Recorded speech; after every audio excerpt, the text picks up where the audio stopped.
அஸ்ஸலாமு அலைக்கும் வரஹ்மத்துல்லாஹி வபரகாத்துஹு. நான் உங்கள் முன் பேச வந்துள்ளேன் பெற்றோரை மதிப்போம் என்ற தலைப்பில்.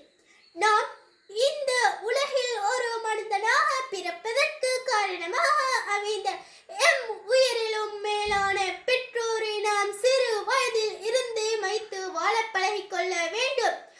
தாய் தன் வயிற்றிலே 10 மாதம் சுமந்து பெற்றெடுத்து 2 வருடங்கள் வரை பால் கொடுத்து பல துன்பங்களையும் அனுபவித்து எங்களை வளர்த்து ஆளாக்குகின்றார். அதற்கு துணையாக தந்தையும் செயற்பட்டு வருகிறார். எமக்கு தேவையான அனைத்து விடயங்களையும் மிகவும் சிரமத்திற்கு மத்தியில் மிக அழகாக செய்து எங்களை வளர்த்து ஆளாக்குகின்றார். இவ்வாறு துன்பத்தின் மேல் துன்பத்தை ஏற்று நல்வழியில் வளர்த்த எம் பெற்றோரை நாம் சிறு வயதில் இருந்து வைத்து வாழ்வது எமது கடமை அல்லவா?